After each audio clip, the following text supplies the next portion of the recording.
In this additional example, we have a two-story frame, one bay wide, and everything is moment resisting.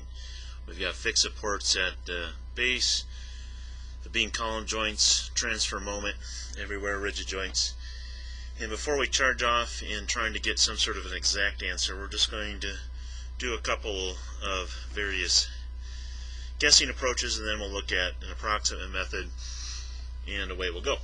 So one of the things that we can pretty reasonably anticipate here is that this structure is going to sway to the right, and that the top story or top level displacement is likely to be larger than the lower story.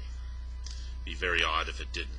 And so the deflected shape is going to end up being such that if this was a flagpole, we just see one nice little curve here, but it's not. It's got these beams that are going to create then some transfer of moment along the way. So I'd expect that we'd actually get an S-shaped curve in each and every one of these members. And if that's the case, then what we're going to get for moment diagrams is going to be something similar in each and every case. Probably also going to be likely that the moments at top and the bottom of the columns are going to be roughly the same, etc., etc., all the way through. Again, S curves for everything.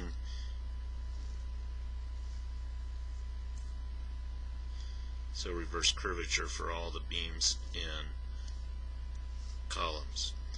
Now, in terms of guessing what the magnitudes would be, then I'd probably start applying the portal method, and I start guessing that the top moment might be something like splitting the story shear in half, so 10 goes into 5 and 5, and 5 times 7.5 would be, what, 37.5. Probably the magnitude there if I was going to try to guess what the magnitudes might be. In terms of deflected shapes, I'm going to take off from this edge of the column here. Now, I'll do it right in the center line. It's the way we're really doing displacements. Let's get the curvatures in the right kind of location.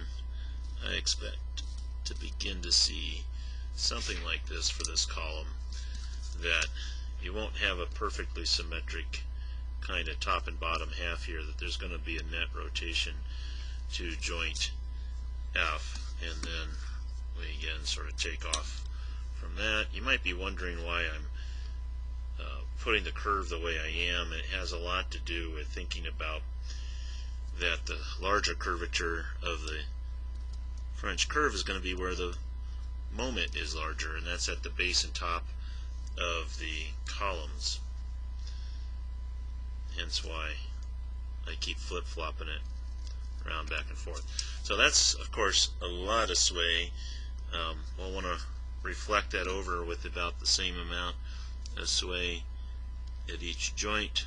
There to about there, and there to there would be about there to there. I like to do the columns first and then put the beams in. When you do this enough, you begin to get a feeling for what might be getting sort of too exaggerated and causing your difficulties to actually get the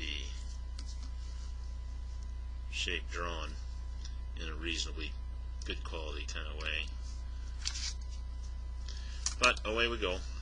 We just keep doing this, trying to line things up, not getting too crazy with the curvatures, and swinging things back around the way they need to be swinging. Again, flexion points probably near the mid of the columns, and then we come along. I kind of like the left column shape better than I do the one on the right. We'll get a frowny face. Now, would we? Let's see. This would say smiley face and then frowny face. That actually makes more sense.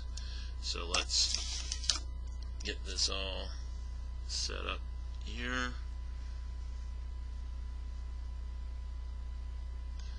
And in the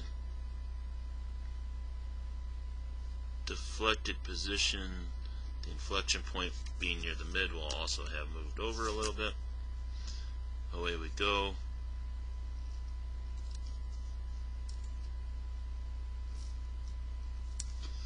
And same thing here.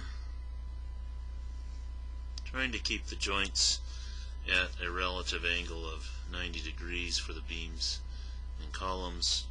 A little hard to draw on top of this, where all this ink has been laid down by the printer for the shape, but that's not unreasonable, and it's the right overall kind of shape for things in rigid joints, but rotated and translated.